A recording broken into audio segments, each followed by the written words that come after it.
Hello, everyone, and welcome back to another episode of the Movie Nights podcast. My name is Dalton Burdett, and today I have a very, very special guest with me. Ladies and gentlemen, please welcome Jimmy Custis to the show. This is the writer and star of the new feature film Body Swap. Jimmy, how are you? Oh, great. Thanks for having me, Dalton.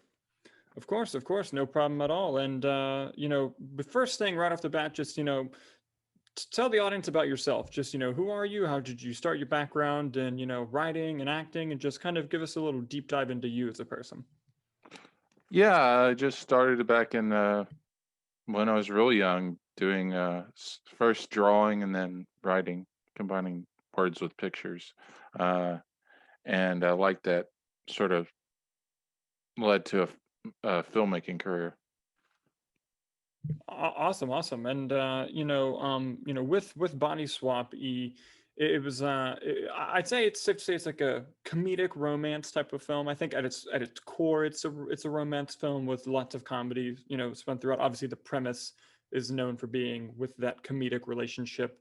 Right off the bat, just in regards to Body Swap, what inspired you to write and to tell this story? Like, what was on your mind when you had to get this out on paper?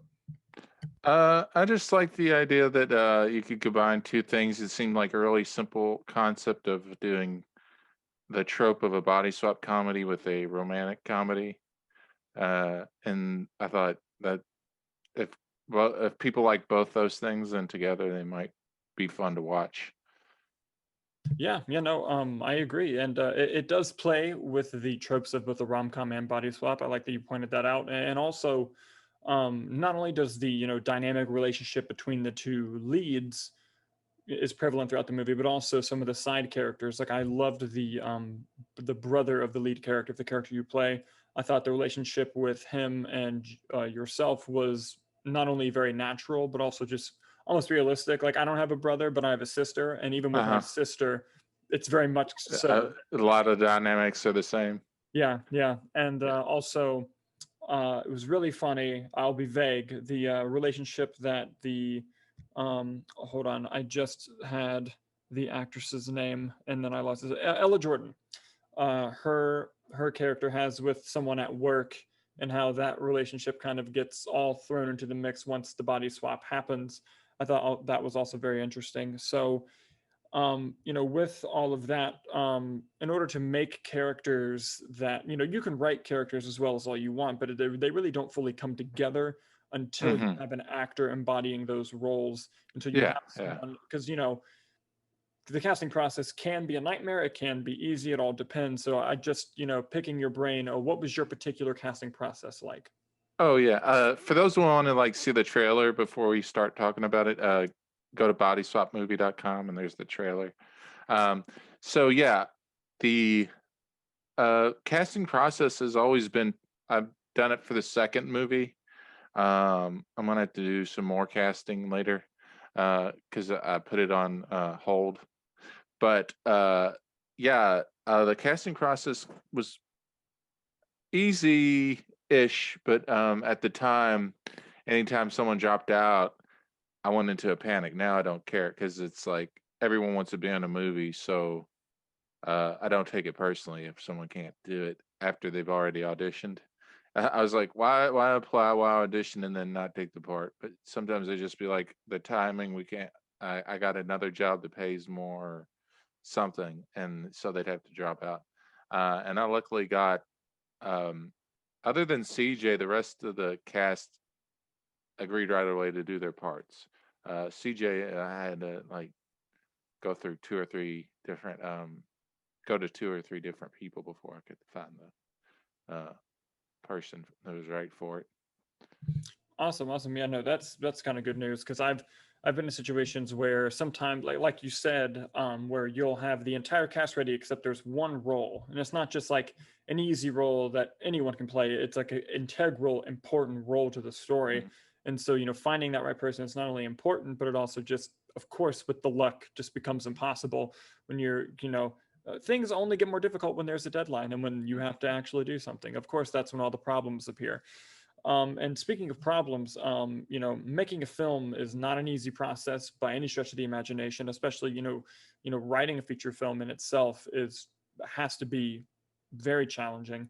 And so I just wanted to know, how involved were you with the post production process? And if so, even in the pre production and on set, what were some of the challenges that you had to face in order to make this film come to life? Um, Pre-production, and Dalton, you've done a lot of shorts and stuff, as actor and director and stuff. So you're and producer. So you kind of know more than a lot of podcasters about the process. Um, yeah, it's pre-production. I was pretty much the only one doing it, except the director did help on a few things. And then like a week before we would shoot a scene, and um, probably if he had known how intensive it was, he probably would have done more prior, so it wasn't so difficult in the post production for him. The post, he did a lot of work on the color and sound and editing of the movie, and together we like trimmed it down, added sound effects, did the subtitles, worked with aggregators to get it out there. It's gotten past quality control, so it should be on iTunes and all those now. Coming soon.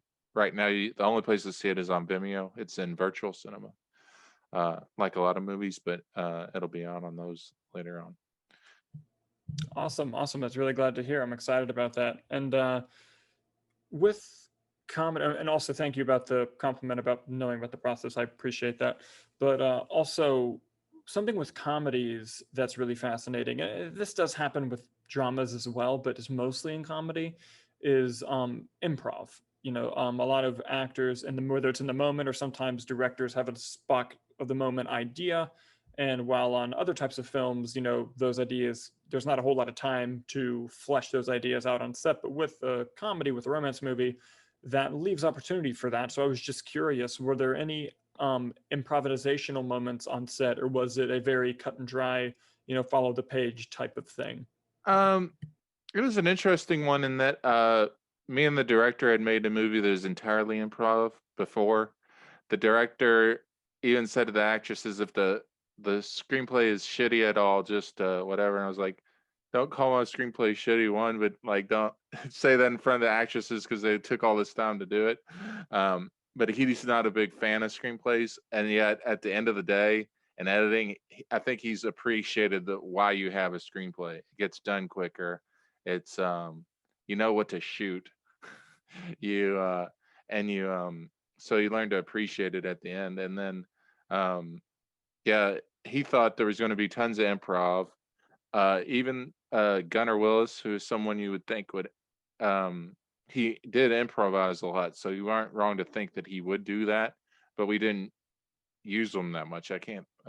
There probably are a few they got in there, but like the scenes wouldn't end on the takes he improvised, and a lot of times it was just kept going to get me to laugh or smile or something. So those didn't work.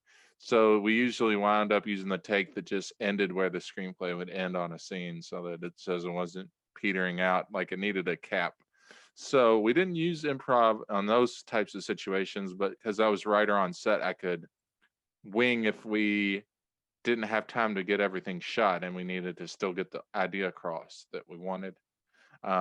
Next movie, I'll probably be a little bit more even flexible than that. I was like pretty inflexible about the screenplay, and like I really wanted everything at least shot. But then by the time I got to post, I was like not as precious with things.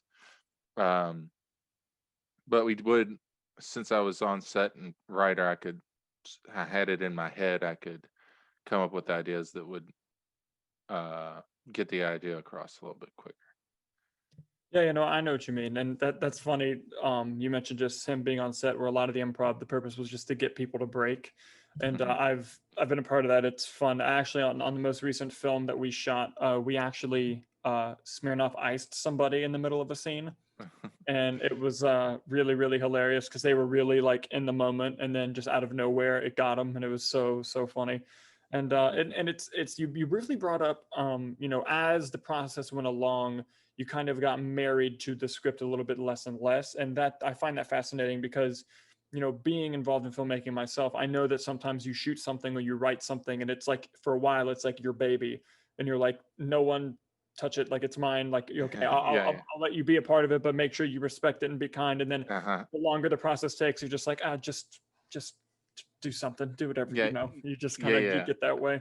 And you do allow actors to like, you don't know if the actors are going to do something that is unexpected that's a good, but sometimes they do something unexpected that's bad, but you just sort of overlook it. And like, you're like, I wish they did a take that I imagined in the screenplay.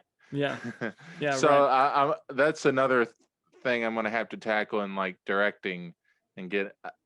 That's where practice comes in, and at least people are getting warmed up to Zoom, to where now you can audition over Zoom and do rehearsals. Hmm. Uh, so we didn't do enough rehearsals for this, and I think that acting turned out pretty well, pretty good, because reviewers have really liked Gunnar. They really liked Ella. My performance, they've criticized some, but not enough to where it's hampered the movie. Because if they liked Ella, I play half her character, and the movie's got some best feature wins. Yeah. So I haven't derailed the movie, but Yeah. they did. They're a little bit funnier. They got funnier parts too. I mean, I wrote them funnier for them.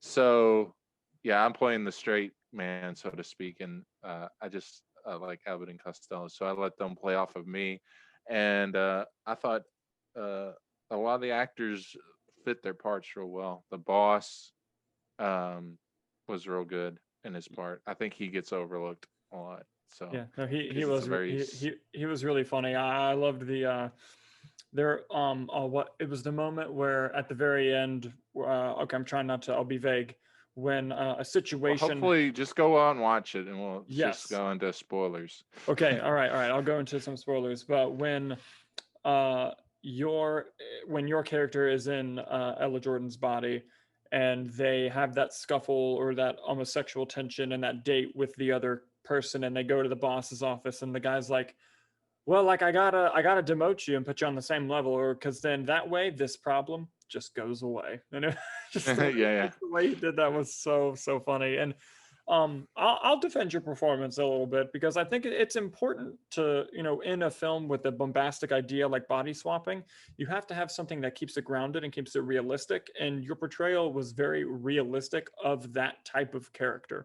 So, I Oh well, thank you. yeah, of course, it didn't bother me. So Some you're people have liked that scene where I list off the video games. They like that that was one good. a lot. So Hmm. I have gotten compliments. Yeah. Oh yeah. And speaking of directing earlier, Timothy Morton was the director of this project, and if I'm not mistaken, you guys worked once together before this, or was it more than that?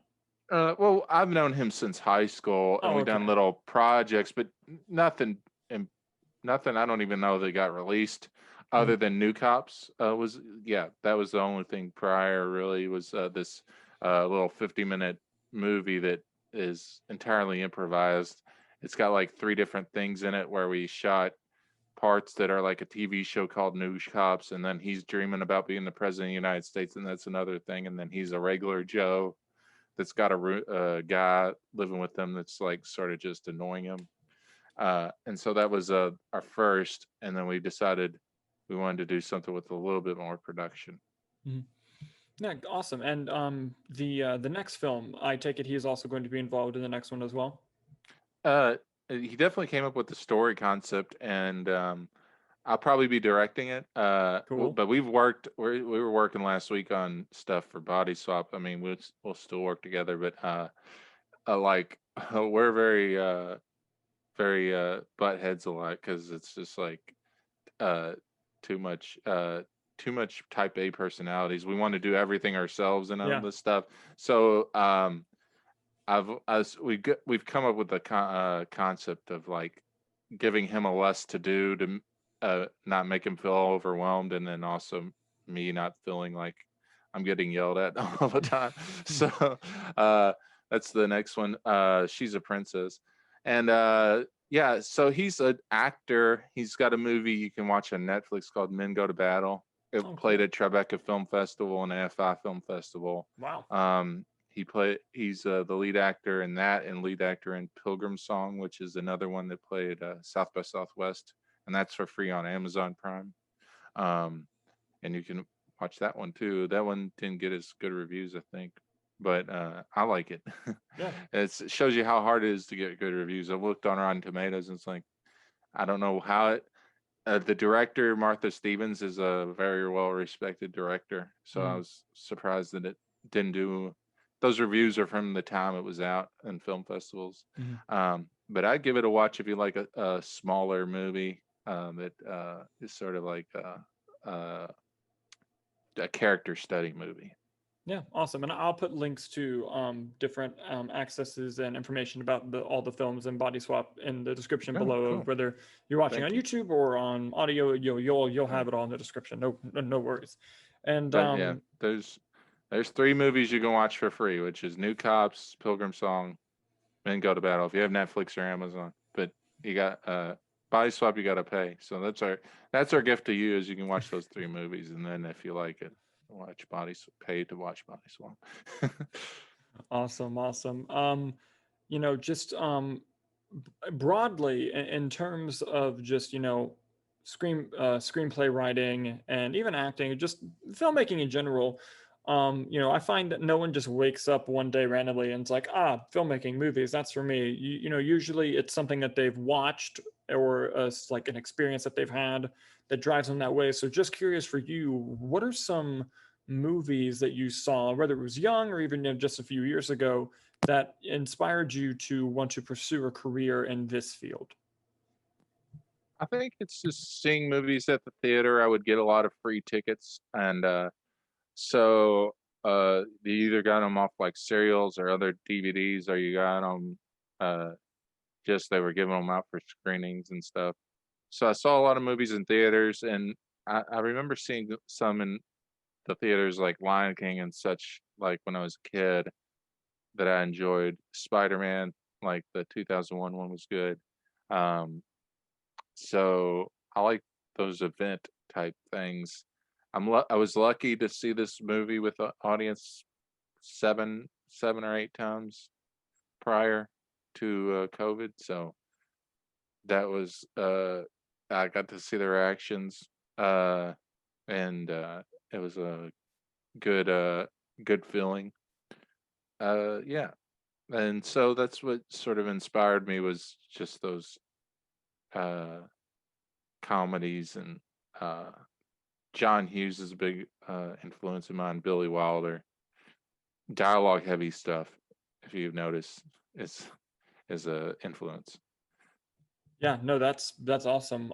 I share a lot of the influences. Billy Wilder, John Hughes, Spider Man was also huge in my childhood. That Hmm. whole, and then when I got older and got into following directors, I looked at Spider Man and I was like, oh, Sam Raimi, and then fell in love with the Evil Dead movies. So you get in this whole rabbit hole of stuff, and that's really interesting. And speaking of, you talk about going to the theater a lot.